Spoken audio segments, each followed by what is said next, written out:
There's a saying that you can teach people, everything about photography except for how to see, and that is really something that, I think you have to teach yourself, and you have to hone those skills over time and really just work on taking, it could be one subject matter that you shoot, every time you go out, just so you're looking for it. It's almost like when you buy a new car.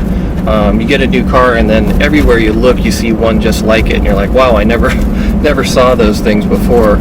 So I think the same was with photography, that you have to study photography that you like. You have to think about, why is that picture special, and what is it about it that draws your attention to it. But also, you need to look at going out and seeing, things differently than the way that everybody else is seeing them. And, that's just going out and doing it day after day after day, and, training yourself, how to look at the world a little differently than everybody else. And ultimately, that's what's going to separate you from, everyone for, your photography, and what's going to make it special.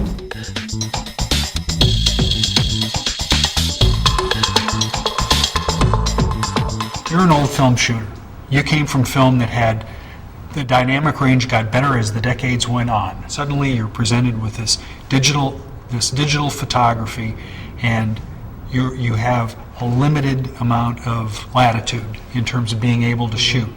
So what does that mean to you? Honestly, it didn't affect me much at all, because I've been an advertising photographer and I've always shot pictures for reproduction. The human eye can see, this much, the lens can compress this much, and then the film or the digital sensor is going to capture this much. So what you and I see outside, we can go out into a bright, sunny lit day, and we can see detail in the brightest point, and we can look over in the shadows and see detail in the lowest point. The camera can't do that. So, but, as an advertising photographer, I always had to put images on film that were built for reproduction, which takes it one step further. The transparency captured this much information, but when it goes to press, your whites got brighter and your blacks got darker. So it was even, this much of a range that you had to work with. So the digital range actually has given me a little more flexibility, because I have a raw file that I can manipulate one way or the other and take the best of the highlights and the best of the shadows and put them together. But as far as, going out and just shooting, with, the dynamic range that you're stuck with in daylight, everybody's playing with the same rules out there. So, that's why shooting late in the day is great, because you got nice, low light.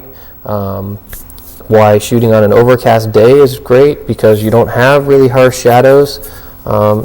Typically in the middle of the day, depending, outside in bright sunlight, it's not a good time to shoot. If we're shooting out there at that time of day, we're flying panels over the top of the models, we're bouncing fill cards in, because we have to work throughout the day, because you just can't take a break at noon, except for lunch. Right. But you have to manipulate the light. If we're shooting a catalog, we could be doing 20 shots a day, and you can't stop and go, well, it's noon, the light stinks, so we can't shoot. So that's really where we've come, to learn how to control the lighting, because that's what we do, and we have to, make the best of, any given situation, whether, it's really low contrast and you need more, or really bright contrast and you need less. We're going to show a little bit of video of you shooting in the studio today, and obviously you've got lots of power, you've got lots of equipment, you've got lots of big stuff, and I don't want people to be blown away by the fact that that's what they're seeing, because a lot of the effects that you're doing can be done really rather inexpensively. Oh, sure. I mean, as a professional photographer, I own a lot of equipment that, people tend to look at it and go, oh, wow, well, that's great. You get to take pictures like that because you own all that, equipment, you have assistants and stylists and all that. Yes, that's true to a degree. I have that equipment and that crew because of the way that I work and the people I'm working for, and it's expected, at that level. But as far as shooting pictures at home of my son, I don't have an assistant running around with a a fill card or someone doing makeup. It's, you can do this stuff with, everything we did today, you could do with an on-camera, flash. If you take it off, and set it to the side, which we showed, some samples of, with some foam core, with a bed sheet. It's not the equipment, it's the use of the equipment. It's understanding how that light translates, into the final image. One of the things that beginning photographers can do is use window light. It's the prettiest light you can get. I light almost all of my portraits with a big softbox, which is nothing more than a portable window. Indirect, sunlight, open shade. You can make beautiful pictures. You can make a lot of money and a lot of beautiful pictures without one piece of equipment and using Mother Nature if you understand, seeing that light and how it translates, into an image.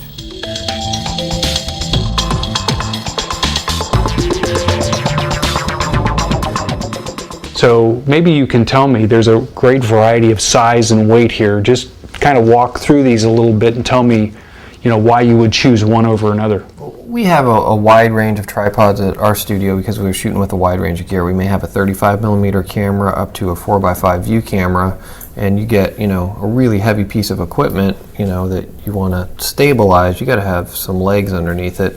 And, we're doing this day in and day out, and stability is really key, especially when you get into a situation where maybe you're shooting at slower shutter speeds and you want to make sure that camera is locked down. I think that's something a lot of people don't realize, that even when you get down to, a 50th, a 60th of a second, and you have a decent lens on there, you really have to be stabilized or you're going to have an image that's not going to be completely sharp. And one of the things I just need to interject here, we were talking about lenses here a little while ago, whether you're dealing with VR or IS or OS or whatever the acronym is, it's not a replacement for a tripod. No.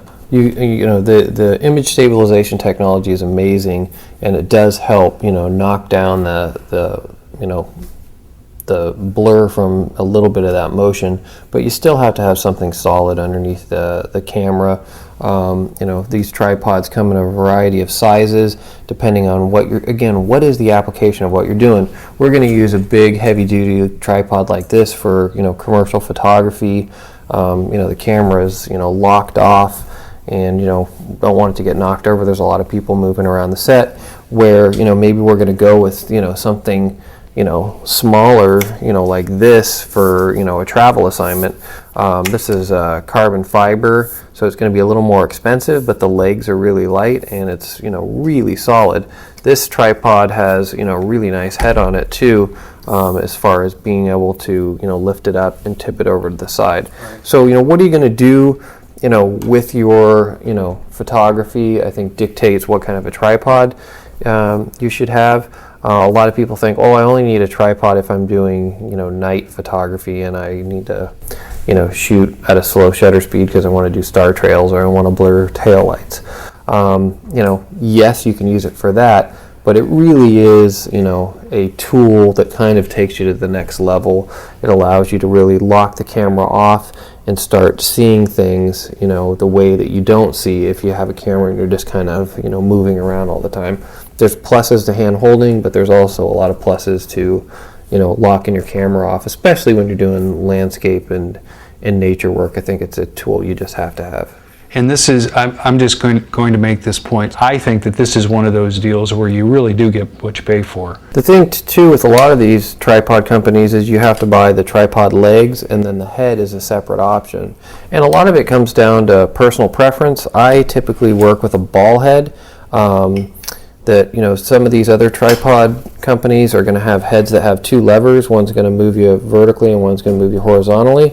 The ball head just has one locking lever, and then move the camera around, and then just boom, one lever, lock it in. Right. And it's personal preference. If you're in the camera store and you're not sure, borrow a camera from them or bring your own camera in, put it on there, and fool around with it and see what feels comfortable. It's personal preference. Really? The other thing with the tripods is the heads is most of them are going to have a quick release plate, and basically this plate is going to go either on the bottom of the camera body or on your lens, and then lock into the tripod so you don't have to constantly, unscrew it and screw it back into the tripod head. These are great. The thing you really have to do though is watch that they're locked down. And my advice for people is, I see people all the time with tripods and they pick them up by the legs and they have their camera out on the end. Always hold on to your camera body and your lens with one hand and the leg with the other. I've seen too many disasters where these plates aren't on correctly, or that someone has a monopod with a huge lens on it. They've got it slung over their shoulder, and all of a sudden this little piece gives way, and you've got $1,000 that hits the deck. And just one quick note on monopods. A lot of people say, well, why would you want a monopod over a tripod? As a professional photographer shooting a lot of sporting events, you cannot take a tripod. If you're shooting an NFL football game and a baseball game, they don't allow tripods on the sidelines, because if a player comes in, they're going to hit this and they're going to hurt themselves, where if they come and hit this, it's going to come out from underneath and no one's going to get hurt. So I see you shoot with a monopod Yeah, quite a lot. I shoot with a monopod quite a bit whenever possible. I try to shoot with a tripod. It just kind of depends on what I'm shooting and how, mobile I want to be. If it's something where I want to be, a little more on my feet and spontaneous, I'll go with a monopod. If it's something where I got to, I'm going to do like a big wide landscape shot where I want to be locked off. If I know I'm going to use a slow shutter speed, for blurring out the surf or a waterfall, star trails, anything like that, you're going to want to have a good set of sticks.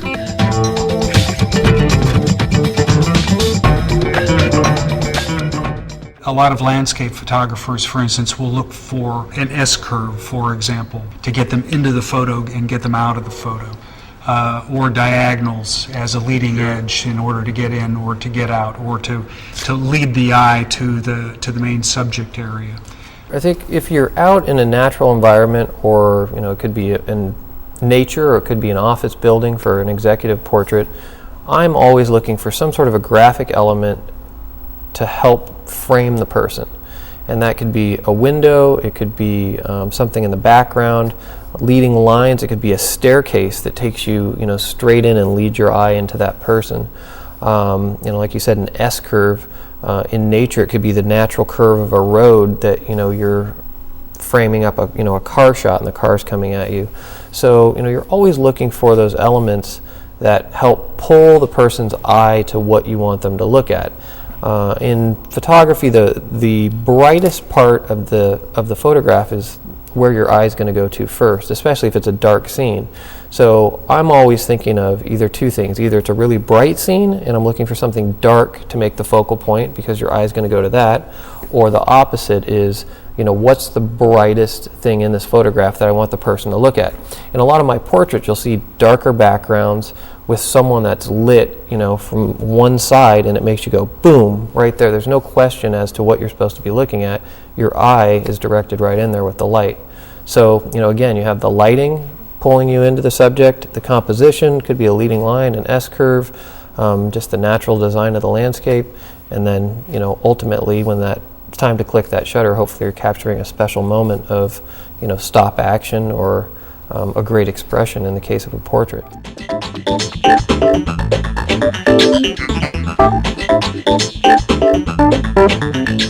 Tell me about what you would assign to somebody if they're interested in manipulating the light a little bit. Sure. Well, most people, when they get into photography, are interested in photographing, they're either younger and they want to photograph their friends or family or for the yearbook, or they're older and they have kids and they want to document their kids. Make a portrait of someone who means something to you. It could be your grandmother, it could be your spouse, it could be your child, but just take them near a large window when the sun is not directly coming in it, and have them turn just slightly into that light and shoot some pictures. Two things are going to happen. One is you're going to see immediate results because you're looking at your digital camera. You're going to see what that light looks like, and all of a sudden the light bulb's going to come on and you're going to go, wow, that looks really nice.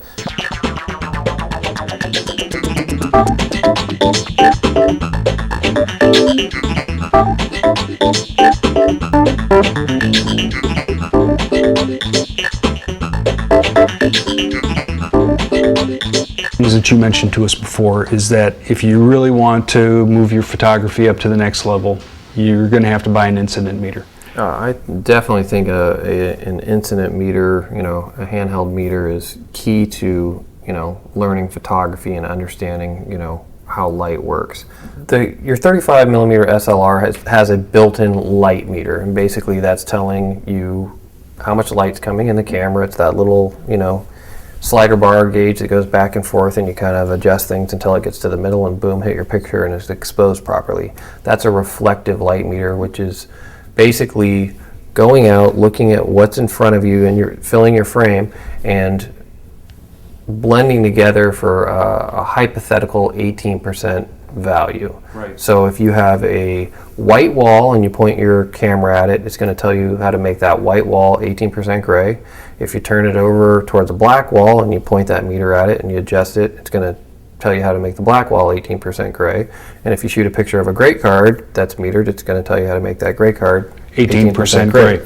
So these meters are incident meters, which basically is not measuring reflective light, but light coming into this dome. So basically, if you put this meter up next to my face, you push the button, it's going to give you a set of numbers, and you're going to plug those into your camera, and it's going to tell you how to make, a white wall white and a black wall black. Okay, so just to reiterate this for somebody like me who doesn't really get this little globe right here is the light gathering device, and I don't point it at you, I actually point it at the light source. Right, you want to point it at the light source because you want the light coming into the dome of the meter. So I hold this thing up and I hit the little switch, and what it's telling me is this is how much light is coming from this light source and illuminating me. Right. And it's doing the calibration to say, since there's this much light coming in to illuminate me, this is what you want to put into your camera to expose for this light source. Right. And where that becomes important is especially in a set like this where we have multiple lights,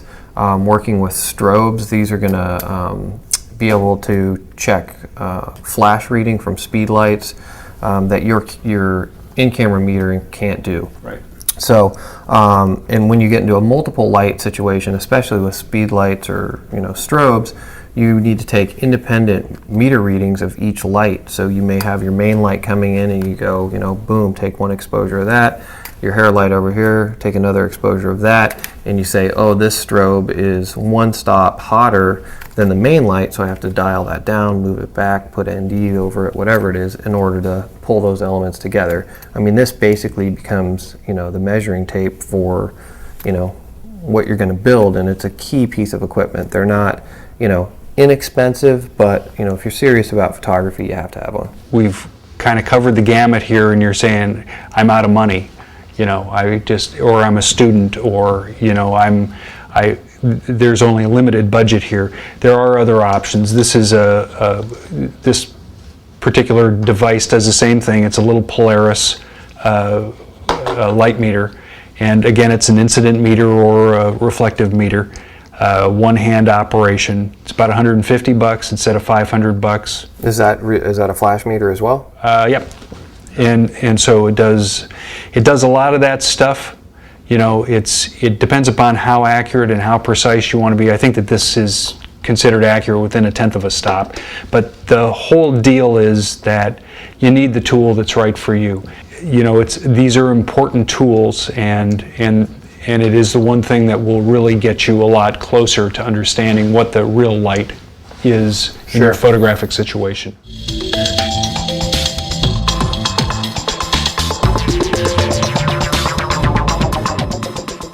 You heard the saying, just do it, and really a lot of success in this business is just going out and shooting, making the pictures, building the portfolio, and keeping at it, because it may take a year of going out and shooting several days a week to build a really nice portfolio. And go shoot work that means something to you, that's important to you, because ultimately that is what's going to separate you from everyone else. If you're going to go out and just copy the work that you've seen of someone else, why do they need you? Ultimately, what you want is you want someone to say, I want that person to do the job because they see the world a little bit different than everybody else. I like their vision, I like the feel, and they bring just something a little special, a little extra to what it is that they shoot.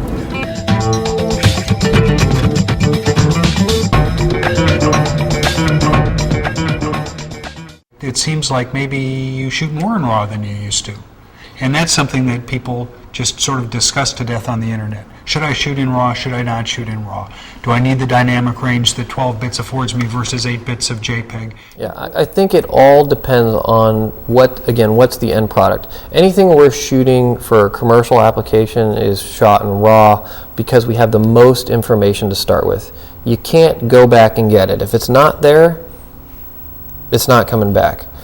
If you're shooting in JPEG mode, you're compressing, that information. You have less information to work with. But it depends on what the job is. We sometimes have clients request JPEG because they don't want to deal with huge files. Upper deck trading cards we shoot for, their application, their photos is this big on a trading card. Whether it's a RAW or a JPEG, they're hiring professional photographers. They trust that you've got, everything in the reproduction range, and they're dealing with hundreds of thousands of photographs that honestly they can't store RAW files. They don't have a way to handle that kind of inventory of imagery. If I'm shooting for something at my son's school, I'll just put it in small or medium JPEG and shoot away, because I don't want to spend hours processing RAW files and resizing and doing actions. So again, it depends on what's the end product, and it's not any different for you than it is for me. My end product may be a magazine cover, it may be a poster or a billboard. Your end product, you may say, I'm going to do 3x5 prints of my son. I'm building a anniversary album for my parents. I'm going to do an 8x10 print of vacation pictures. More often than not, amateur photographers that are shooting in RAW, with a really high-end camera are way over, doing their work, and I think sometimes that becomes frustrating. When you first got into photography as an amateur, you took negative film, which had a huge latitude. You sent it to a lab where somebody else stuck it into a computer that averaged everything out, and they spit out a beautiful print for you. Great, 1 hour photo. What else do you want? Here's the film. Pay your $20, pick up your prints, and away you go. Now what's happened with digital is the shoebox that we inherited of pictures of our family, people for the most part aren't going to get, because 99% of the time when people shoot digitally, they never print their pictures. They email them, which is great because you can share them with people, but 30 years from now when someone comes across these zip drives or SideQuests or DVDs, who knows if there's even going to be a way to read those images. So, the work is now on the photographer at home to print that. Some people love that process. They're like, oh, I'm a total tech geek with photography. I want to shoot in RAW. I want to know that I've got all this information in there. Great, but you don't have to do that. You can shoot in JPEG. You can, print the pictures yourself with less information. Or the other thing is, you can still take your pictures to the lab. A lot of people don't know that. Take your disc, take it to your lab and have them do the prints so you still have them. Take the work out of it.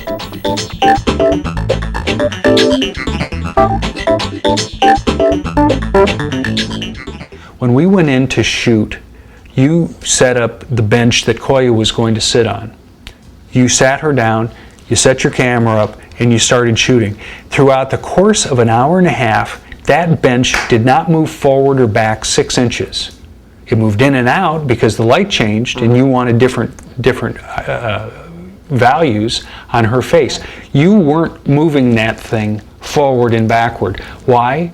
Part of the thing that you learn when you learn how to see as a photographer is you knew exactly what the depth of field was. Yeah, I think that's one of the things that people, when they see professional photographs, whether it's a wildlife photo, a quarterback at a football game, they see that shallow depth of field in a picture, and the brain doesn't quite process what's going on there in a photograph. It could be a tight shot of a child's face where the eyes are in focus and everything else starts to fall off. But that, by making that background go away, disappear, become soft and out of focus, that subject matter pops off the frame. And that's something that you don't usually get with like a point and shoot digital camera, because the lens focal length on that isn't really long enough to create that, or those cameras aren't set up where you can shoot at a shallow depth of field and get, blow that background out of focus. So with the shot with Koya, I mean, it's funny that you mentioned that because I don't even think about it, but my brain automatically said, with this, use the longest lens that you can in this, building that you can fit in, back up as far as you can, and we were jammed up against the ladder in the corner, and put that bench and her, as, far enough away from the back wall, but, far enough away from the lens where I can take that background and blow it out of focus. And when you look at those pictures with the long telephoto lens, that background starts to get soft, and she's in that colorful outfit and pops off the background. Right. And if you go and look at pictures now, when you start learning about photography, and that long lens with a shallow depth of field is going to create that separation of the subject and the background, or the closer you get to a subject with a shallow depth of field. If I do a portrait of you, a lot of my work is right in here, and the eyes are in focus and the ears and everything else start to go out. That's what creates that look, and you'll start looking through magazines, and you'll start to pick up on that and go, oh, okay. And it's all of a sudden you realize, okay, that's what's appealing to that type of look of a photograph to me. The background isn't competing with the subject matter.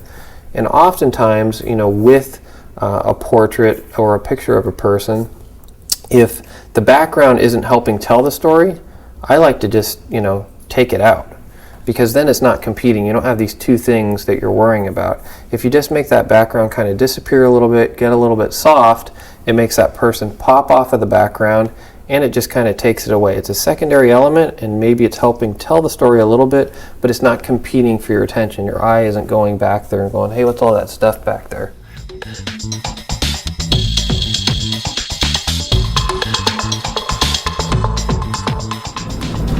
I've talked in the past about light, composition, and gesture, that any great photograph has those three elements. Jay Maisel, when he talks, shows a lot of his pictures, and if you start looking at any great photo that you love, look at those elements.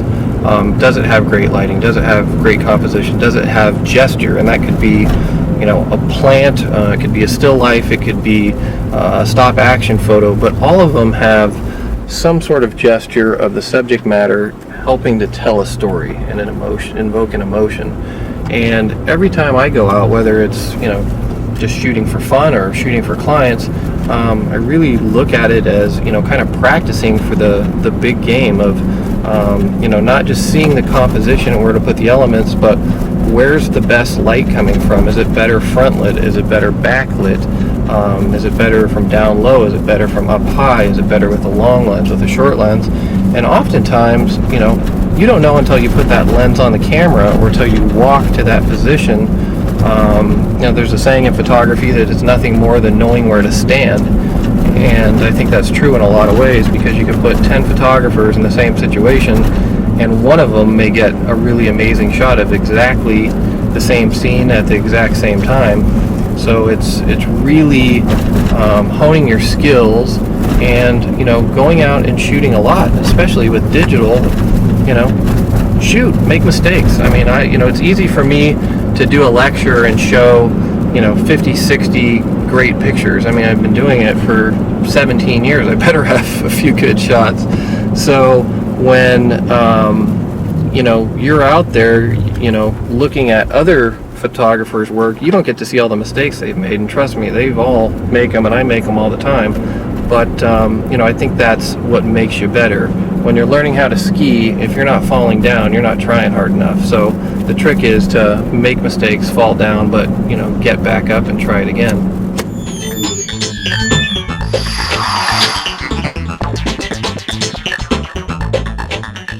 Sometimes you can elicit a gesture from a person. That's the way it's typically used. But there's also a way that you can elicit gesture based on shutter speed. How do you use shutter speed to elicit a gesture? The basic rule of thumb with shutter speed is, if you're doing sports action photography and you want to freeze the action, you want a shutter speed that is at least the focal length of your lens or higher. So if you're shooting with a 200 millimeter lens, you want to, if you're hand holding, you want to shoot it 2/50th of a second or higher in order to freeze the action. When you start shooting sports, it may be your son or daughter's baseball or football game. Your tendency is, whoa, I need the fastest shutter speed possible. Put that thing in shutter priority and get the fastest thing. However, a slower shutter speed shooting in sports, you may be with that 200 millimeter lens down at a 30th or a 15th of a second, and you're panning along with a race car, and the race car is moving at the same rate you are, and it's totally sharp and the background's blurring out. You could shoot cars driving by on your street, or go park in a parking lot next to the shopping mall and practice. Shoot at, put your camera in shutter priority, and shoot from 1 second, half second, 4 second, all the way up, panning along with cars.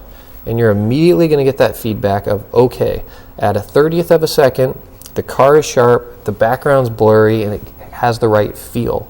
What's the right exposure? It's the one you like. I can't tell you. Maybe you like the one that's frozen. Maybe you like the one that's, all blurry and crazy. So, it depends. I saw this thing on the internet recently on tossing cameras, and people are taking their 35 cameras, doing super long exposures, and they push the button and they throw them in the air at night, like where there's neon signs and everything, and the camera's twisting around, and it's beautiful, interesting photography because it's just a surreal look. But it's really expensive. Yeah, well, you don't want to drop your camera. But, the shutter speed, again, is a creative tool, and when it's used, appropriately, you can convey a feeling of speed, and that may be either through freezing the action, but equally so, it may be by blurred action.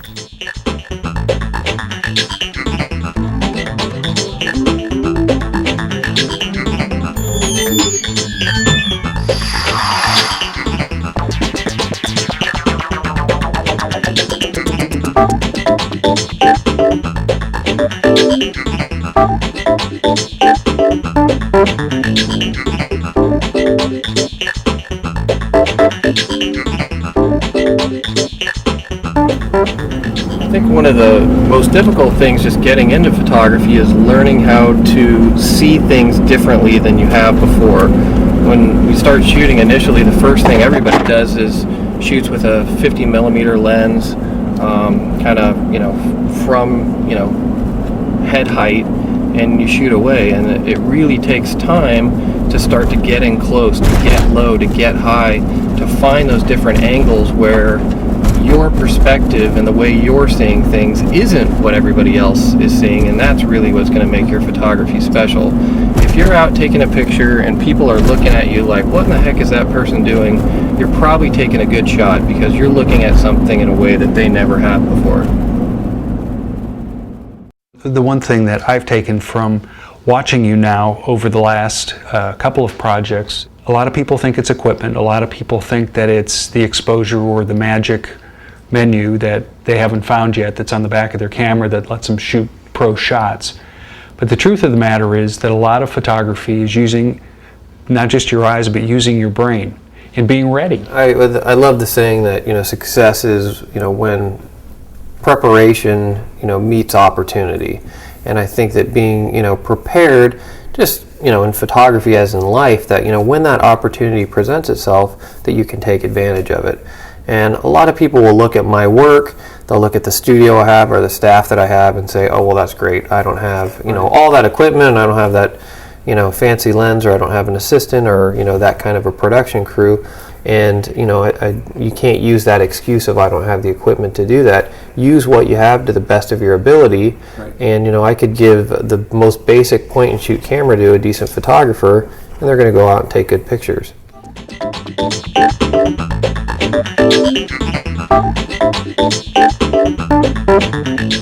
Yeah, as far as storytelling, I have the utmost appreciation for photojournalists and news photographers that are out.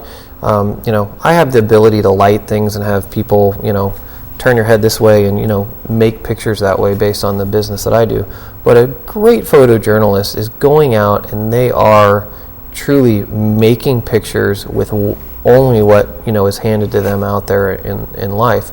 And, those moments of Neil Leifer shooting Muhammad Ali, knocking out Sonny Liston and clenching his fists, there's that moment of, what just happened? That, he just knocked this guy out, but the tension and the looks and the people in the background is just a moment frozen in time. And 3 seconds before that and 3 seconds after that, it's gone. And that moment in history is never happening again.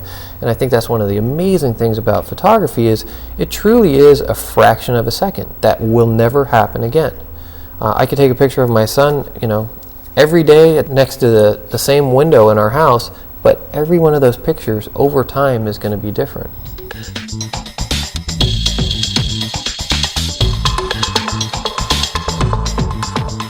One of the things I really enjoy about going out and getting assignments to photograph the Daytona 500, the Indy 500, the Baja 1000, auto races or sporting events is the ability to tell a story through multiple pictures. And that could be a macro shot of the ends of the bats in the bat rack next to a telephoto shot of the batter at the plate.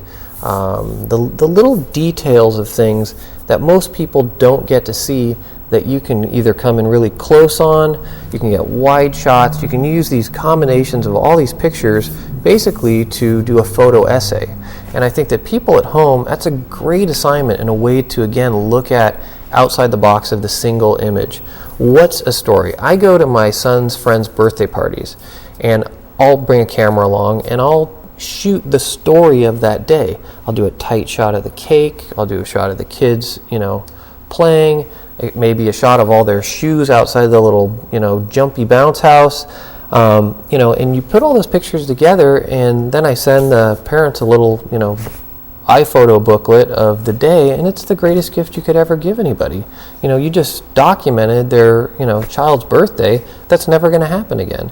But it's the combination of wide shots, tight shots, that really get into, telling the story without oftentimes even showing the people. The thing that you've just described really has to do with using your feet and using your eyes. People think it's the equipment, people think that it's the flash that they put on their hot shoe. It's their feet.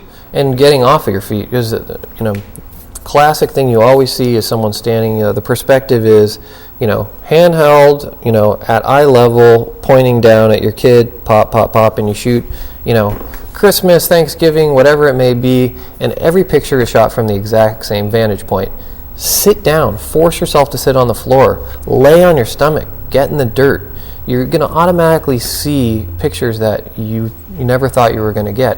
My son's 6 years old, so I have a little digital camera, and I give it to him, and he has taken some amazing pictures that have really shown me a different perspective because his world is down here.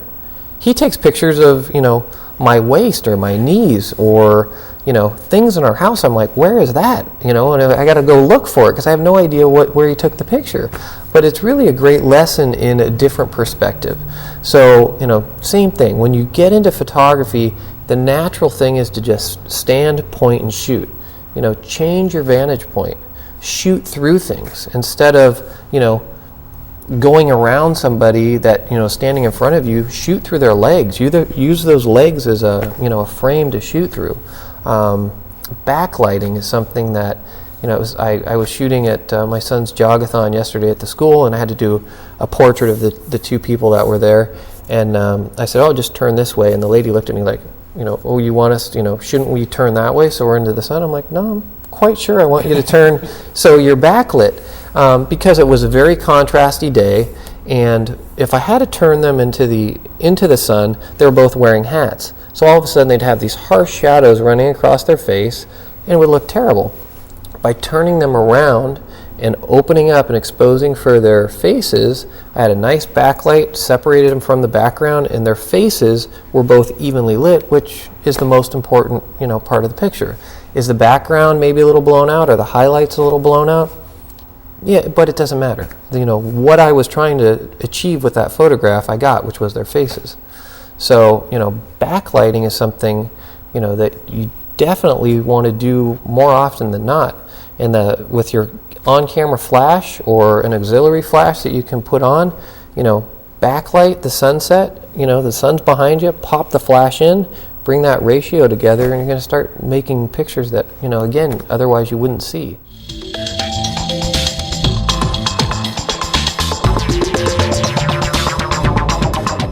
I would say that, when you do, tell people go out and practice, I mean, to me it seems like, there's a million things you can do every day out there that would help you improve your photography. I would say that, one great thing to do if you're having, challenges trying to figure out what to shoot. Well, you say practice, what does that mean? Pick one lens, pick one subject matter, and go shoot it. And that could be, once a day you go out and shoot. It could be you carry a camera with you and you go out and shoot. Let's say it's fire hydrants or mailboxes or windows or, strangers. There's a bunch of different things. What interests you, what intrigues you, and go work on that subject matter and do it with the same lens, the same camera, and repeat it over and over and over, and then start looking at those pictures and learn from, what you see. Because inevitably there's going to be pictures that you're going to look at and you go, wow, that one's really good. Well, what is it about that one, that makes it good versus compared to the other ones? Is it the lighting? Is it, how close you were to it? Is it, the color of it? Right. And then by comparing those things, then you have some kind of empirical data to kind of put next to each other and, try to look at it. And I think that, looking at, we've talked about this before, looking at works of other people that you admire, try to emulate something. If you go, God, I really love shooting children, and I'd like to do more of that. I'm a photo hobbyist. I like photographing my kids and their friends. Then, make that your subject matter that you're trying to document. And it could be as simple as do a portrait of, your son or daughter every day. Take them to the same window in your house, nice soft light, and take a portrait of them. It'll take a couple of seconds, and some are going to be great, some are going to be bad. And, at the end of, a month, look at your 30 pictures and you've got a neat body of work that you can put together and take a look at. I'd take that even a step further and say, if you've got time to set up and take one photograph, you've got time to take 3 or 5. Sure. And work the things that you were talking about before. Change the exposure. Change the exposure compensation and see what that does. And when you start feeling comfortable with what your specific camera does by underexposing by 1/3 or 2/3 or overexposing, and what that does to your favorite subject matter, then you're in a position to take the next step and say, okay, now if I take that and I add a reflector, all I'm going to do is bring a reflector in. What does that do? How close can I bring that? You did your homework ahead of time so that you were only concentrating on 2 or 3 things. One was the exposure that the camera was setting. Mm-hmm. The second one was possibly the shutter speed if the subject is moving. Right. And the third thing was the light. I would say that if you start with this thing and you just practice the one thing and then add a second element and then add a third element, what you will be doing over the course of 2 or 3 weeks is the same thing that I saw Tim Mantoani doing over the course of 2 or 3 hours, which is taking a subject and working it to death and looking at it from every possible angle with every possible exposure and saying, what do I like? How can I tweak that? How can I move her just a little bit so that I'm getting what I want? Absolutely.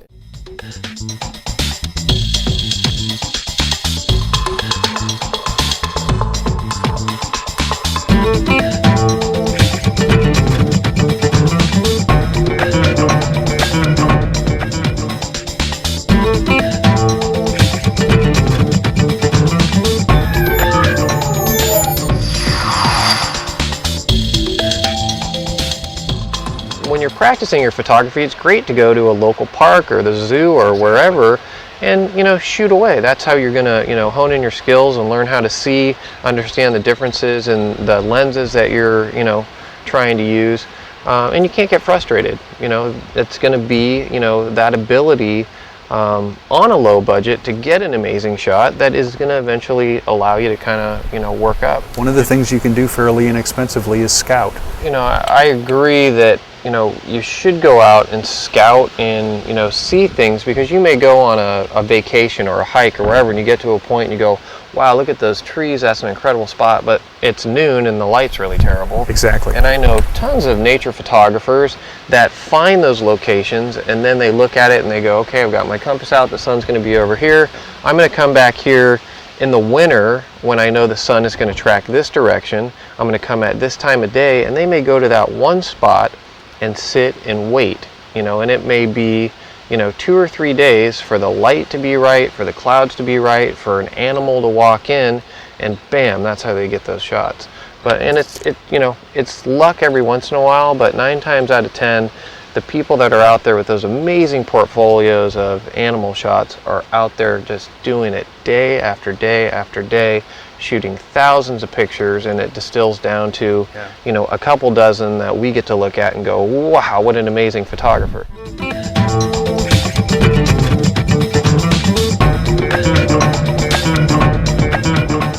People come and they see you shooting, and they kind of have a tendency to go, wow, you know, I could do that, I want to be a photographer, that looks, you know, like fun, that kind of looks actually easy. But it's, you know, I spend a very little time, you know, out of my week actually pushing the button and taking pictures. It's the marketing and the preparation, it's the client meetings, and it's, you know, not just doing it, you know, one day or 1 week, but doing it, you know, time after time after time, year after year after year. It's a very competitive business, and, you know, you just have to keep your foot on the throttle and, you know, keep pushing ahead.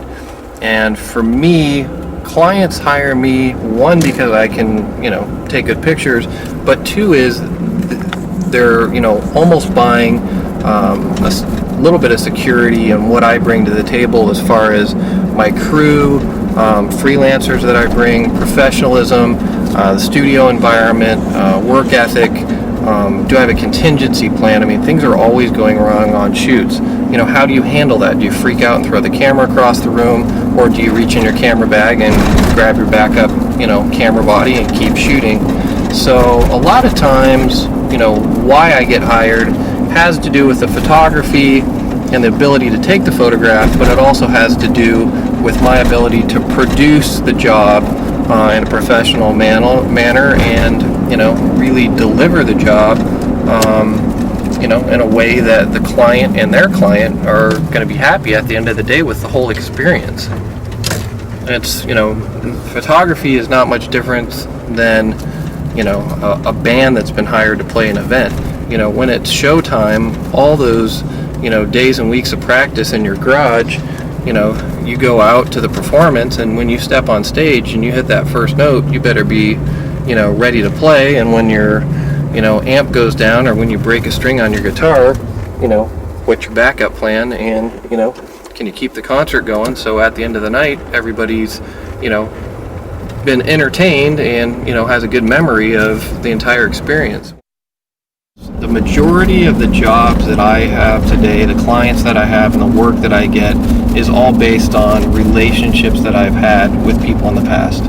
And people hire me because, for the most part, they're people that I know, they're comfortable working with me. And when you're working on big advertising work, the last thing that someone wants to do is take the chance at losing their job, their reputation, by working with someone that they're, you know, not 100% sure that is going to be able to, one, shoot the job, but also be able to handle the job professionally. So, you know, relationships are, you know, key. Go out, show your portfolio, go meet people, join organizations like APA, ASMP, PPFA, depending on, you know, what type of photography that you're interested in, and, you know, build a network of people that, you know, you can, one, call on if you need support from stylists or assistants or other photographers that you can just, you know, kick around ideas and talk about jobs and estimating. You know, I think one of the key relationships I have in my day-to-day life is sharing a studio with another photographer, because we feed off of each other. When he's working on his portfolio, it makes me think, whoa, I gotta get my portfolio up to speed. Or when I'm estimating a job, I can say, hey, what do you think about this? You know, does this make sense? And every time someone comes into the studio to see him, it's a new relationship.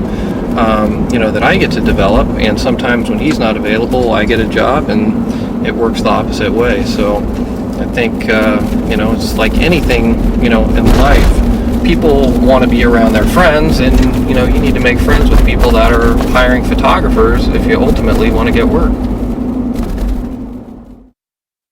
And I think people, especially that are, a little bit older or that shot film originally, have this tendency to hold back from shooting a lot, because you have the sense of, when you're shooting film, it was costing you money, and you're like, wow, a roll of film is going to cost me $20 to process, and I'm not going to shoot 20 shots of the same thing.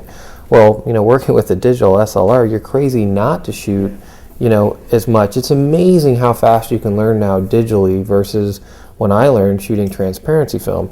You'd shoot, you go pick up your film the next day at the lab, and you'd look at it and go, oh man, this looks horrible. What did I do? Exactly. And you'd have to think back. But photography is about making mistakes. I've taken tons, thousands and thousands of horrible pictures, and I've been doing it for close to 20 years now. So if someone buys a 35 digital camera, takes it out of the box, watch this video, and the next thing you know, they're taking great pictures, every time they're going out, I'm going to be a little upset, okay? Yeah. The thing is that you make mistakes. I still make mistakes all the time. I take pictures that are out of focus. I take pictures that are not exposed properly.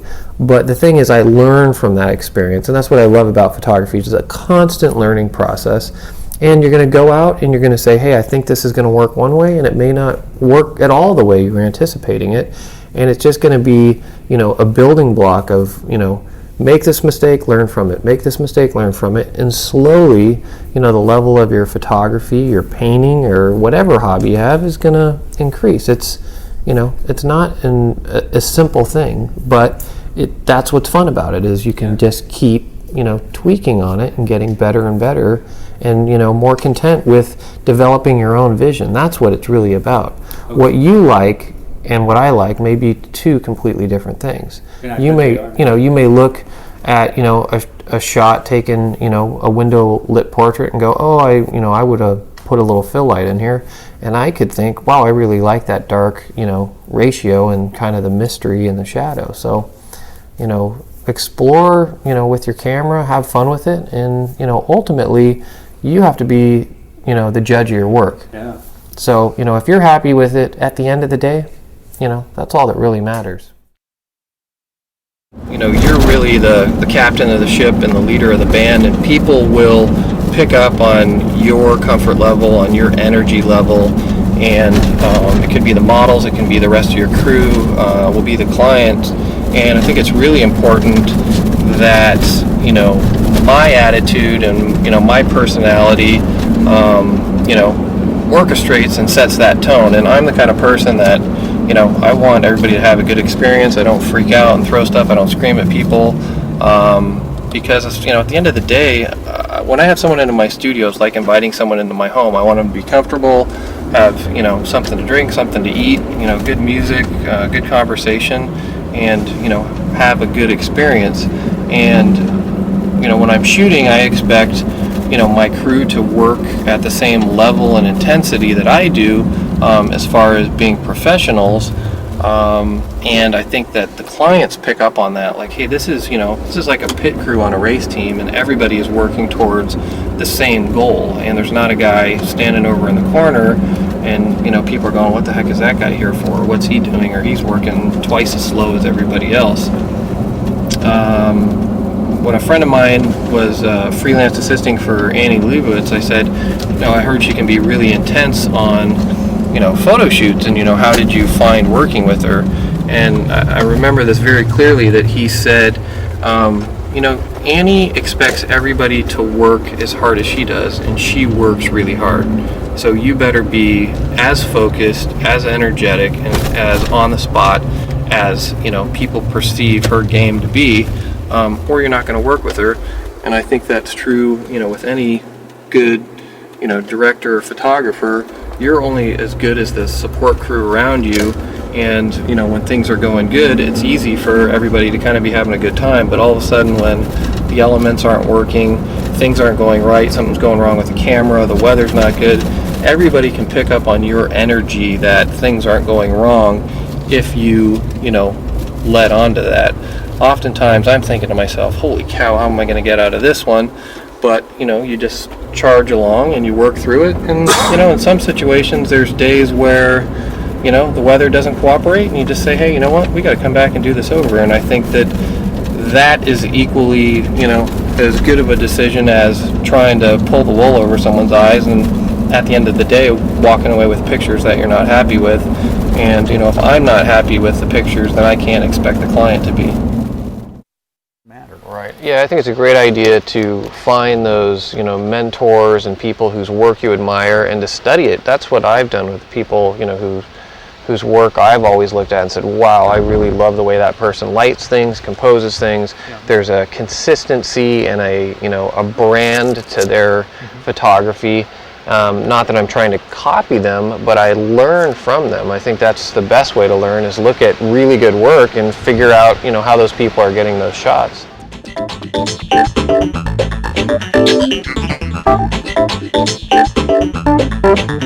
Trying to get to is at what point, how much money do you want to spend, to buy the insurance that photo is going to come out the way that you want? And in advertising, that's the way that things usually work, is people say, we want to make sure we get this shot, we're willing to spend this much money to buy, this much insurance that we're, going to get the job done. Right.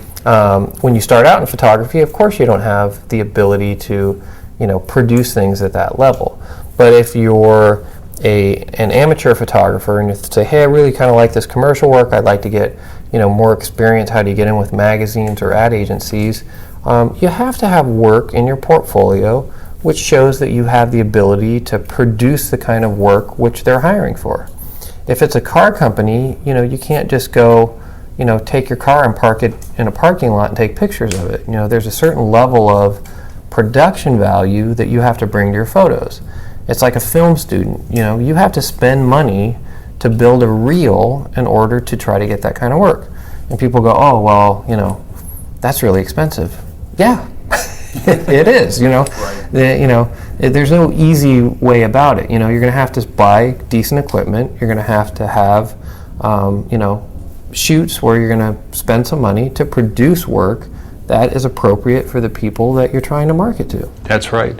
And part of that has to do with, if you're not sure if the location is going to work and you have, and you scouted and you're not sure if there's going to be no one there that day or 10,000 people that day, then maybe you have to get creative and you've got to sit down and really think about 12 alternative places that you can take, the photo to put into your portfolio, because chances are going to be 1 in 1,000 that you're going to hit a busy spot on the perfect day where the streets are going to be empty. Right. And if we need to have, a street that doesn't have any people on it with certain cars parked on it, we, pull permits with the city, we hire police to block the streets off, we rent cars to put them in there.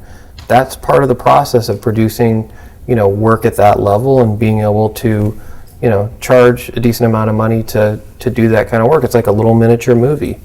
And people again get overwhelmed. They go, oh, wow, this is way too much, And this is supposed to be a hobby. This is supposed to be enjoyable. So what I think it goes back to, there's, when I got into photography, I used to shoot, nature, landscape. That was the stuff I was kind of interested in. And as I got more into it, I was like, wow, I really like this creative stuff of, lighting things and doing that. Right. And it doesn't happen overnight. It's, not like, hey, I just opened up my wallet and pulled out my credit card and went and bought, $50,000 worth of gear and started my business. It was a slow progression of buying a little bit better of a camera and another lens, and basically building your toolkit and slowly working at it.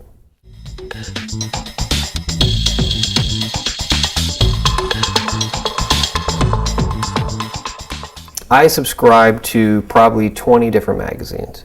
Sometimes they stack up next to my desk and I don't look at them, but usually, I thumb through them. Oftentimes I'll go through it. I may see an ad or a great picture I like, rip it out and just stick it in a stack, in my office.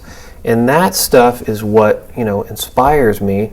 And I may get an assignment and I may, it's like writer's block. Photographers get the same thing. What am I going to do? I've taken, 100 corporate, portraits of CEOs, and I've got an opportunity to do something that's a little more interesting. What can I do? I may go look at portraits of musicians from a music magazine, or portraits of athletes from a sports magazine, and take some sense of inspiration, a little bit of this, a little bit of that, and a little bit of something I've done in the past, and go, okay, next time I'm going to try to do something like that. And I think that's, I love to use the term rejuvenate, because I think as photographers, especially commercial photographers, where people come to you and they say, hey, I love that picture you took of Brian. We want you to take a picture of our CEO that looks like him. And as flattering as that is, you go, well, I've already kind of taken that picture. I don't want to just, I'm not a family portrait guy where it's just like, come sit in and, it's a factory and, hey, buy this package and you'll get your kid looking like this guy. So I subscribe to a couple magazines of work that's very alternative and isn't really the kind of work I would do. It's not the way I see or the way I think, but it's kind of a more youthful, publication, and I think it's important to see what the trends are. I mean, I look at all kinds of magazines, newspapers, movies, music videos. Music videos is like a great way to, keep up with, kind of what the recent trends are. That's where the money's being spent. That's where, people are being introduced to, different types of light, different looks, and, you can get inspired by a lot of that stuff. And for me, that's what makes it, interesting, is continually just kind of, it's very much like cooking. You could cook the same recipe every week and you can live. You could eat the same hamburger from here until you die, and guess what? It's food, it's energy, and you're going to be fine. But it gets boring after a while. And for me, I like to cook. I like to, be creative. And, I like opening up the fridge and saying, what do we have today? Take a little of this, a little of that, and throw it all together. So you can follow a recipe to the T and get something that, someone else has made, and, it's probably going to come out good, but sometimes it's fun just to say, you know what, I'm just going to do my own thing and see what happens. Sometimes it doesn't work out, but that's how you learn, right? That's right. You gotta burn a few burgers before you learn how to cook them right. Well, you're the only one that has to know about it, though, right? I mean, you don't have to tell anybody about this. I think that's one of the things I don't have any problem telling people, and I think people enjoy hearing it, is I've taken tons of horrible pictures, and I know I'll take a lot more, but the good thing is that you shake out all the bad stuff, and at the end of the day, if you have a couple of great shots, that's all you need. If you're going to put a portfolio of work together and go show somebody, if you have 20 great shots, that's a pretty good portfolio. So, out of the last 20 years of shooting photos, the majority of the ones that I've taken, no one ever sees. And I, had the very fortunate opportunity to work for Dean Collins, for years. And, one of the things that I learned from Dean was just to keep, going, just keep pushing ahead. He was constantly thinking of, what's the next phase in photography? What's the next thing? And trying to problem solve and trying new techniques, trying, new lenses, what happens if I do this? What happens if I, change this up? And it was, just this energy of the constant, discovery of photography, which I think ultimately is what draws us to it.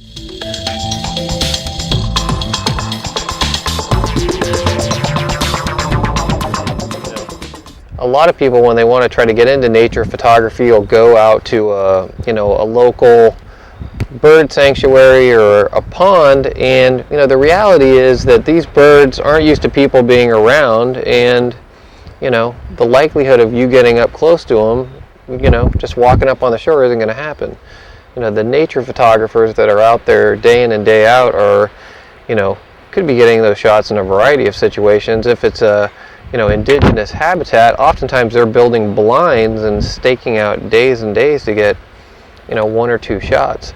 But a lot of times those images are taken in environments, national parks. If you go to Yosemite, you can almost walk up to the deer.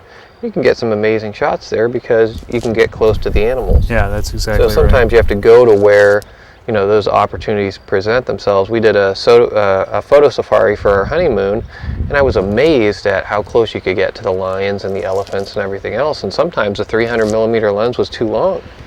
I have a great shot from Africa of a rhino, and it was actually a rhino that was born in captivity that was, you know, bottle fed its whole life, and that when we showed up to this spot that they had it, they shook a food pan and it was like, here kitty kitty, and this giant rhino came charging over, and they put a tray of food out 5 feet from me, and I got on my belly and, you know, basically, you know, crawled up to this thing with a 28mm lens shooting up with it and got this amazing silhouette. And people look at that shot like, how did you get that? Because they think, you know, you're charging through the, you know, Masai Mara and happen upon this rhino.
Okay, Koya, so what we're going to start off with is kind of a, you know, scenario like you're getting ready, so as far as putting the wraps on.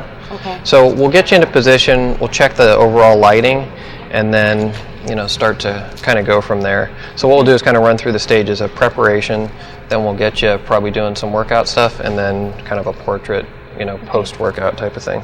So park yourself right about here. We'll work on these a little bit, but do you want me to shut that door? It's Definitely look cold, yeah. Okay, there you go.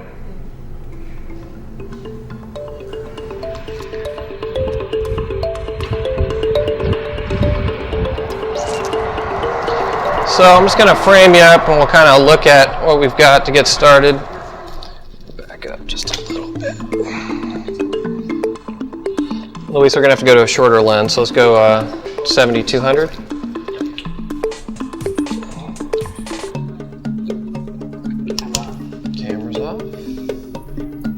And so, Tim, you're taking a look at this. What are you seeing right now? Right now we're just kind of framing up the shot. We're going to be working with just the available daylight coming in the window as our main source. And then we're going to work with a panel for both a positive fill and what we call a negative fill, where we use a black instead of white. So we can increase the contrast on the shot and make the shadows darker. So we're just working on a stock photography shoot here, and we're going to start with some exercise preparation and then work into a couple different scenarios.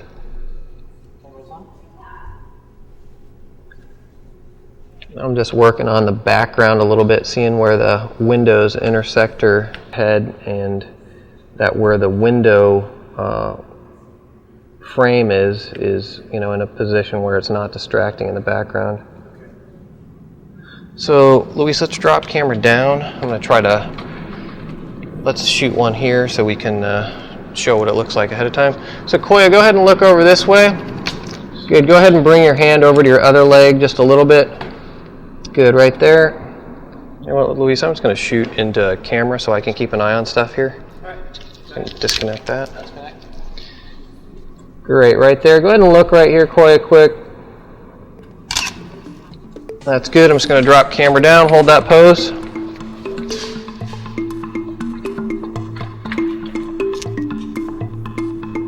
Good. Let's go down just a little bit more here, Luis.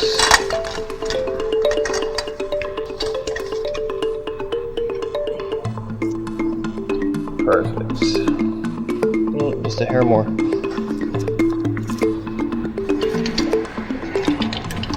And then we need to scoot that bench in towards this wall just a little bit.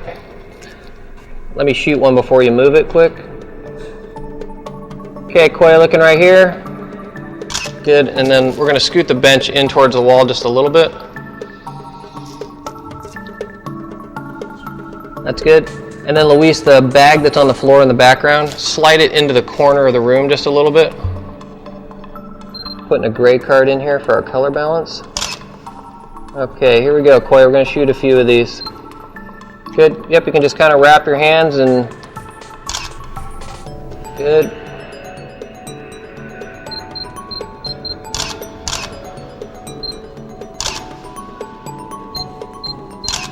Little glance to camera. Good, little smile. Great. Keep going, you're doing super.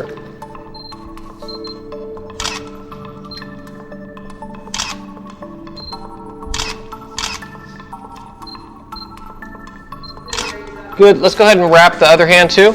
Looks good. So you can leave that one wrapped and then go ahead and wrap the other one up. Tim, do you see any challenges here with the tonality just between the tone of her skin and the tone of the background?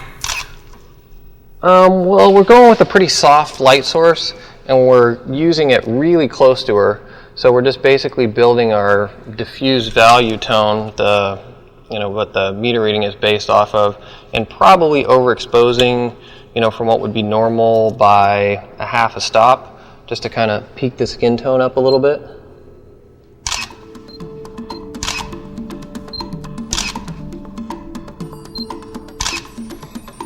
So what are the values that you're seeing here that make this something that's saleable? As far as the marketability in stock photography, basically stock photography is creating generic photographs for the general public that are marketable. So if a client is looking for a fitness photo, they can A, go to a stock agency and look at their library online, or B, what they can do is hire a photographer, hire the model, hire the stylist. So what it's done with the internet is allowed people to have access to thousands, if not millions, of images via the internet that are available for sale. So this is a situation where we're building a model-released fitness photo which is available for the public to buy for advertising. That's good, Koya. Go ahead and move those gloves just a little bit on that bench for me. Just a little separation there so I can see both of them. That's good.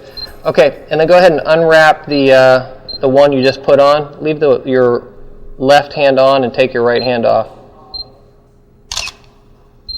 Good, and then just try to play the camera with your face this way just a little bit as you can. There you go, good. Perfect. Little glance to camera every once in a while.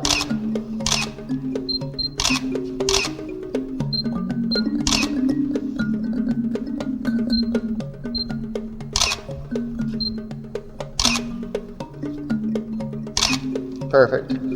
Okay, that looks great. All right, what we're going to do next, Koya, is just hold still, just find a pose there. Just kind of maybe with one of your hands up. Drop your right hand down to your leg. Yeah, back just a little bit. Good, right there. Perfect, just like that. And Luis, let's go ahead and grab that panel, and when I tell you to, you're going to walk in, you're going to do a white and then a black. Okay. Oh, that's fine. Okay, so we're going to do a little bit of a white fill here. Luis, back the corner of the frame out. Go, go, go. What I have him do is bring that in all the way into frame, just so you can see it, and then back it out so it's as big as it can be in the frame. Great. Right there. Roll your head this way just a little bit. Good. Right there. Okay, Luis. Koya, you hold really still. Flip it over to black, Luis. Good. Holding still right there, Koya. Good. Back out just a little bit. Good. And then pull it out all together, Luis. Go, go, go, go, go. Great. Right there. Okay, relax. Perfect. So what we're doing there is we have three different techniques. We either have the daylight coming in the window and we're using the ambient light in the room as the fill for the shadow side. Two is we're bringing in, wait a minute, that's a cool shot.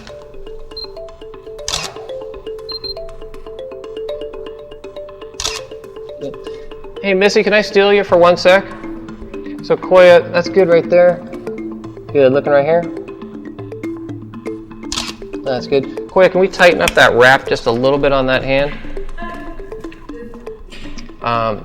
We just had a profile of her, and then there was just a couple of curls in the back that we wanted to kind of... Me? Are you talking about rap singing or rap your wrist? I definitely can't rap sing for sure. There you go, you got it. Just want to have that clean profile.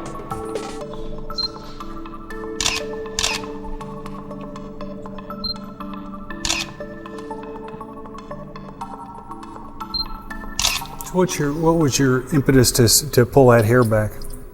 Just looking past her jawline, there's a little bit of hair coming down. The problem you run into sometimes when you're shooting like a 3/4 shot of someone with their hair coming around the back is it'll look like a beard coming out of their chin.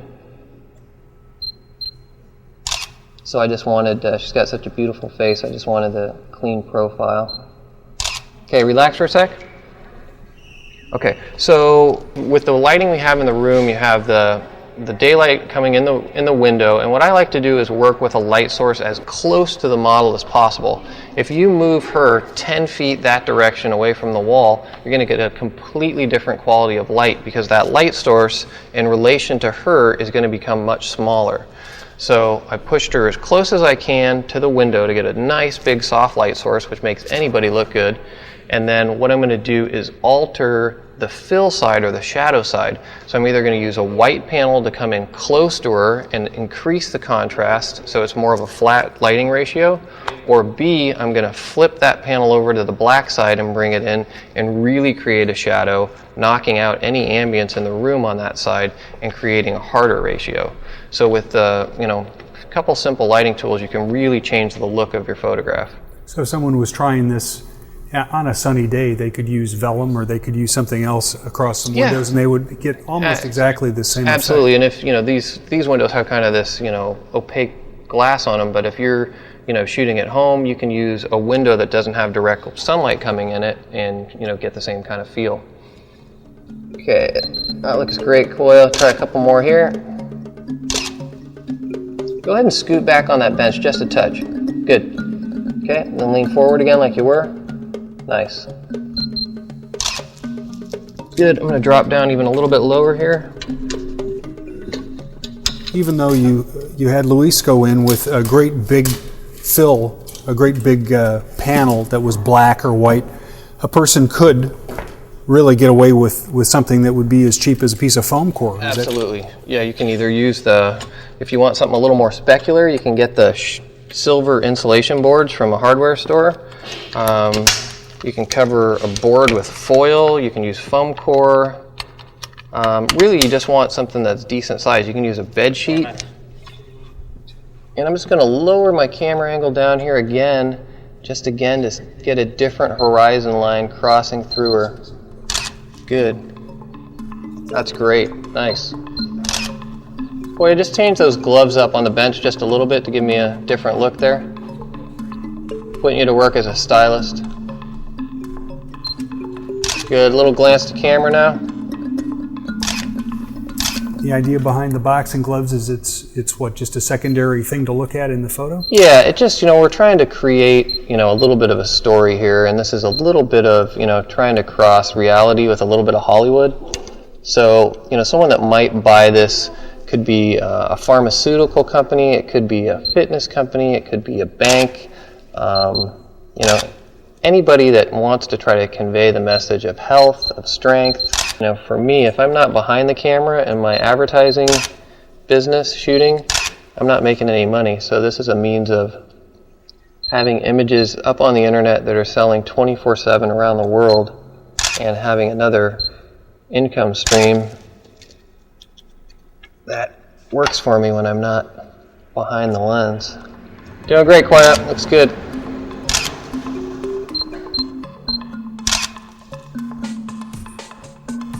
Okay, let's take a breather for a sec. I'm going to come in a little closer and try a few here. Whenever possible, I try to work with a professional makeup stylist and wardrobe stylist. It's not inexpensive to have those people on your shoot, but when you're working, in a commercial situation, it's just a necessity that you have people there that know the details, have that covered, and it frees me up to worry about taking the picture, working on the lighting, and the creative side of things versus, what the wardrobe and the hair is looking like. But it's really kind of a it's kind of a good lesson for anybody who's shooting their family, isn't it? I mean, Yeah, absolutely. It's a lot harder, at home. I mean, I've got a 6-year-old son, and I shoot pictures of him all the time, and I'm not running around with powder, patting him down. But if you're going to do any sort of a, formal, image that you're trying to market to the creative community, advertising agencies, creative directors are going to know the attention to detail that they're going to see in a picture like this versus someone that just kind of grabbed a friend and threw a photo shoot together. have you worked with Koya before? Koya and I met at a casting for a running catalog. When she came in, I was like, got to get a shoot on the books with her. So we've been playing phone tag and email tag for probably about a year trying to get something together. And what is it specifically about her look that attracted you? I mean, what's the match between the way she looks in the commercial market? Well, I think she's an incredibly fit, incredibly beautiful woman, and there's just that combination for advertising that it's rare that you kind of get those 2 points that come together. So I do a lot of commercial work that has to do with sports, and I get a lot of requests from my stock agent specifically to shoot stock photography that has a athletic flair to it. So she's a heptathlete and an actual athlete, and I think that obviously with her physique it's conveyed that she's just not a model but a true athlete. So I think that sense of power, both physically but also through her eyes, conveys into a photograph.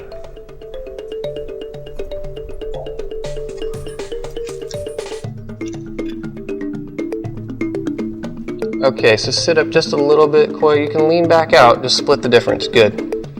Perfect right there. And I'm shooting some horizontal versions now. You always want to cover both horizontal and vertical. You want to try several different framings and allow room for copy when possible. Good. Chin down just a little bit more. A little bit more. Go, go, go, go, go, go, go, go, go. Good. Right there. A little smile. So Luis, we're f4 at 125. Good.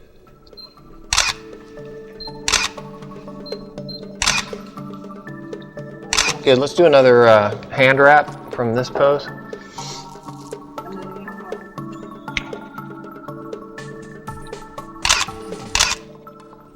Now you've decided to shoot at f4, Tim. So obviously you're introducing something to the background. I mean, it's not just a blur in the back. So what I'm trying to do is basically take the background out of focus, but still carry a decent depth of field on her.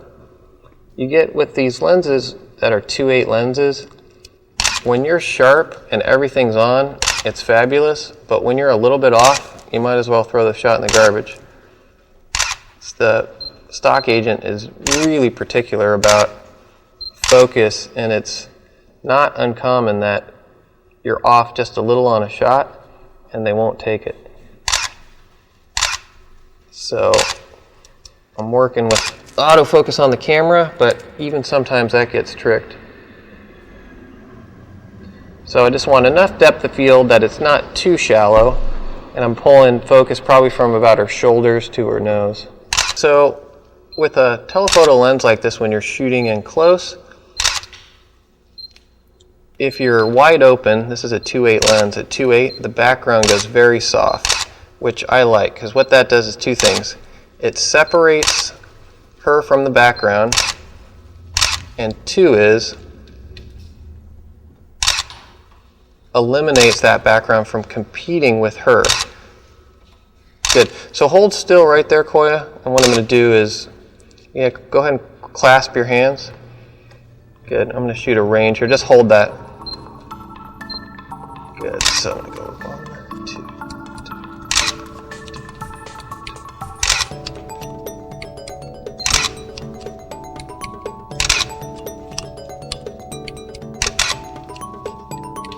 2. So what I did is I just bracketed a range. Hold that right there. That's cute. Good. Hang tight right there. Don't move. Good, good, good.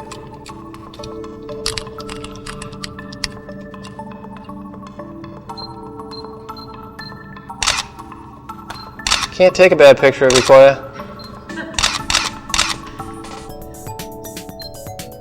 That's great. Okay, relax. So when you're, shopping for lenses, you'll see that you'll find a lens that'll be f5.6 that's $250, and all of a sudden you look at a lens that's 2.8 and it's $2,000. And everyone says, well, what's the difference? Why would I pay that kind of money?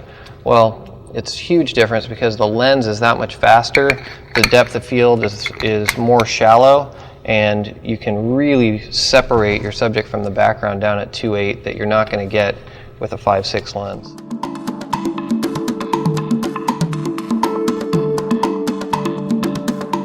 Slide back on the bench just a little bit. A little bit more. Yeah, that's pretty good. Okay, there we go. 2.8 at 125. Okay, so Koya, just hold still right there for a sec. Check that.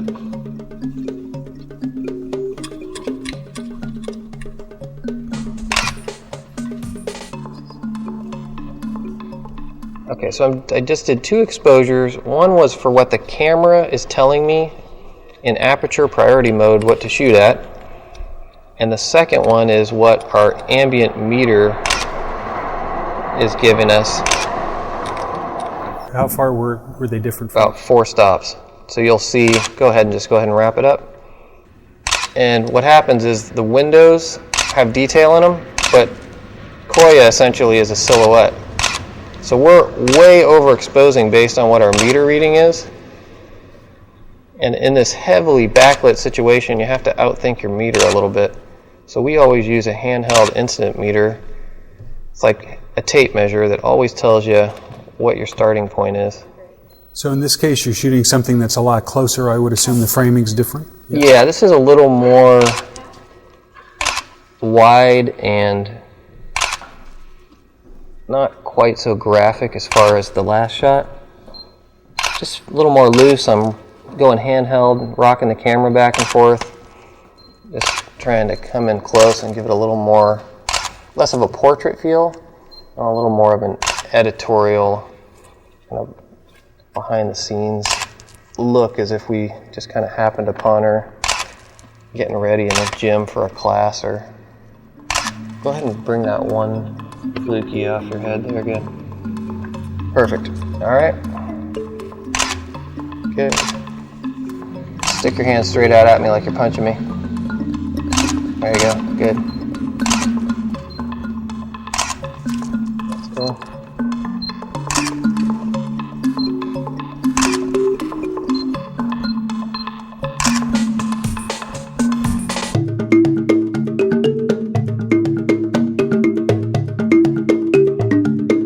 Boy, let's go ahead and get you to wrap that up one more time. Looks good. Open up here just a little bit. And again, you're shooting wider, is that correct, Tim? Yeah, I've got just a little bit wider of a lens on now. It's going to give me more of a dramatic perspective. I like to shoot low on people. It doesn't work well when you have heavier set models, but not the case here. Good, I like that framing, perfect. Good, a little glance to camera.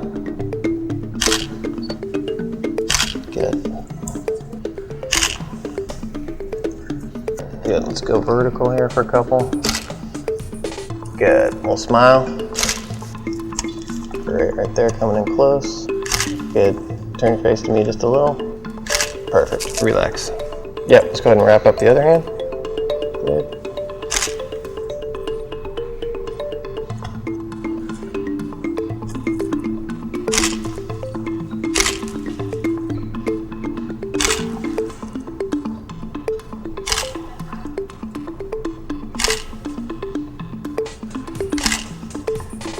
That looks great, Koya, doing super.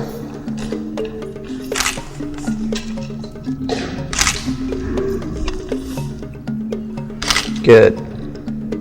Okay, take a breather.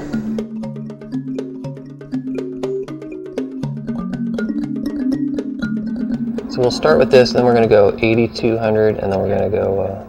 no feel, just keep it like that. Yeah, well, we're going to do the whole routine, but. All right. Okay, so Coy, hold still right there. And Luis, let's bring that fill panel in. Good, okay, lock yourself in there, Koya. Good. Hold still right there, good. In a little closer, Luis. Good, good, good. Okay, Luis, flip it to the dark.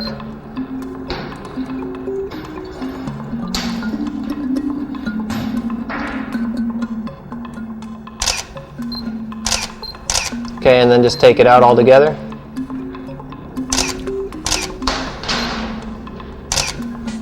Good.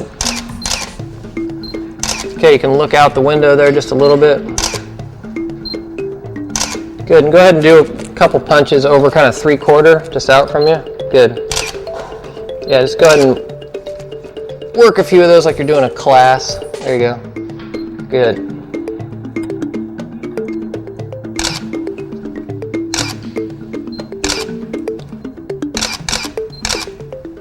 Good, right there. Yeah, looking at camera, that's perfect. Nice. Go ahead and throw a couple more punches.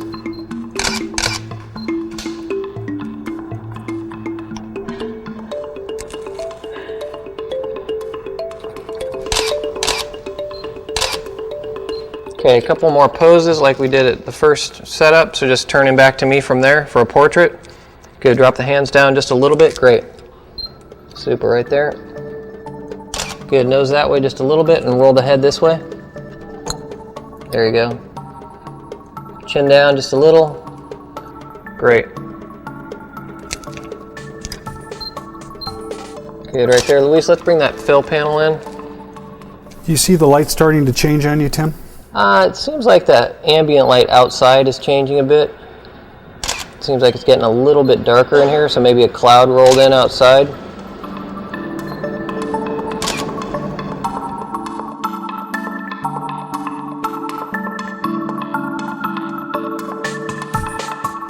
Okay, Koya, so go ahead and turn towards the window there. Back out just a little bit. Good. Go ahead and do a few punches. Good. Good. Sell me with the eyes. Intense eyes, looking straight ahead. Good. Looks great. Perfect. Looks good.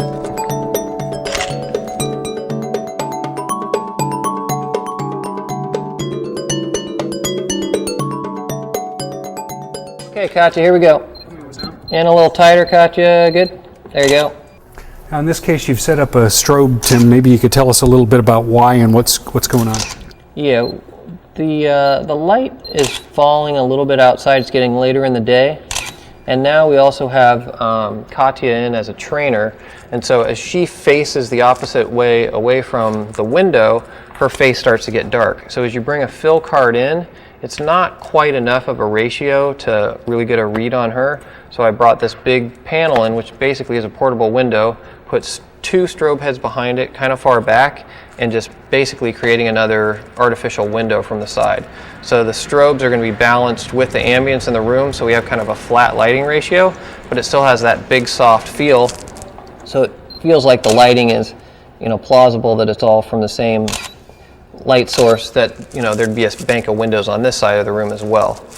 So we just want a nice soft light source to cover the whole set and make both of them look good. Now to translate this into something that someone who doesn't have $5,000 to spend on lights and help and everything else, if you had a big white wall sitting next to them and you bounced a couple of flashes off this. Sure, you can do the same thing, exactly the same type of thing. What you want to do is you want to back your lights off the wall and make the light source as big as possible. As you move the strobes in closer to the light panel, the lights can become more specular and shiny, which can be good, but not what I want for this scenario.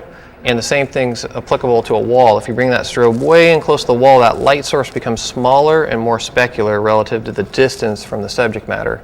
So again, I always try to work with just big soft light sources. It works for everybody and looks good, unless you're specifically trying to light someone with a really dramatic specular source, which, you know, for certain shots is great, but for this scenario isn't what I want. Okay, hold that right there. Katya, move your hand down her arm a little bit. You've just got your arm kind of going through her neck, so a little bit lower, maybe underneath, a little bit lower under the arm. Good, right there. Perfect, okay. That's good right there. Hold still, both of you. So Koya, go ahead and do some stuff. Let's go ahead and work it out.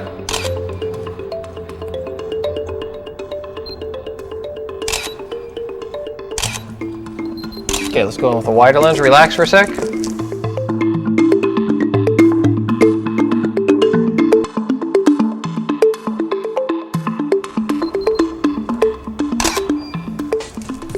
So your light seems to be increasing coming through the back.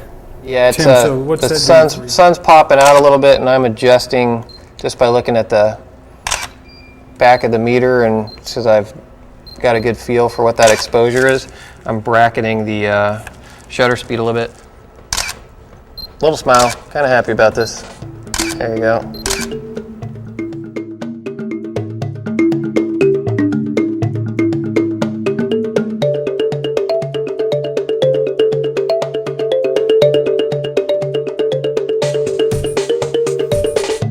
Looks great. Keep it rolling.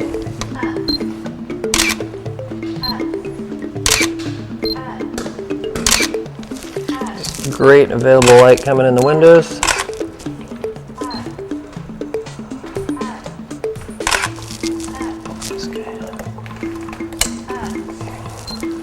Okay, Luis, relax for a sec. Let's get them each a set of weights. So right now, just Mother Nature opened up we got great sunlight. The clouds kind of cleared outside, and we just got beautiful light coming in the window. So I'm just rolling with it. I'm not using the strobes right now, even though they're set up. And the light's been kind of changing in and out throughout the day. So right now, the sun kind of popped through. It looks like the clouds cleared up outside. So we're just taking advantage of the great light coming through the windows. Okay. You're happy though. Looks great. Keep it rolling.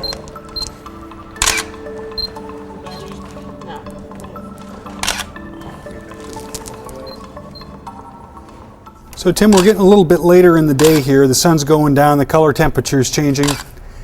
Do you care at this point? I'm on auto white balance. Now with, if I was shooting transparency film a few years ago, definitely would have been a major concern. Right now I'm in the ballpark, and any adjustments I need to make I can do when I convert the raw files in Photoshop. I've got a gray card that we put in for white balance at the beginning of every shot, so we can adjust all the files at one time off of that.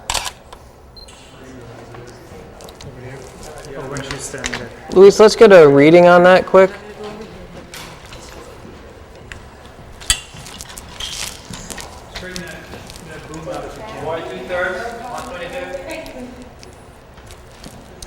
At 100? 100, but Koya's at 5.6.5. Okay. You've got quite a challenge here. You got a lot of light coming in on one side, and yet the tone that you're dealing with is so different between someone who's very fair and someone who's kind of coffee colored. So how are you going to adjust for that? I've got Koya in a little bit brighter spot as far as the lighting goes. But overall, I don't change my lighting depending on, as far as the exposure of someone's skin tone. I might have to adjust the way that it's lit, but in this case, it's just strictly maybe putting her a little closer to the light source to even that out. Okay, here we go.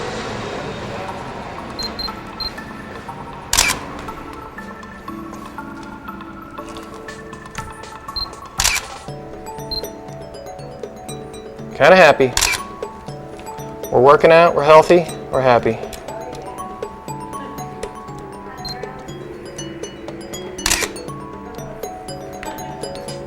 If I go to 4, I'm... Okay, good.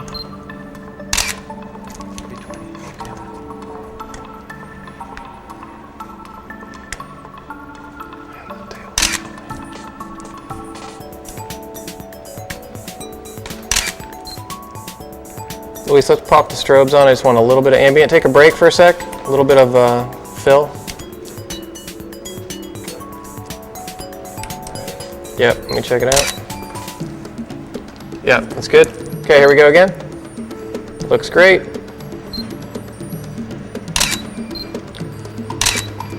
Good, just adding a little more light to the shadows, so I put the strobe on. You know what, let's take a breather. Let's do one more wardrobe change and we'll get the yoga mats out and just try a different setup.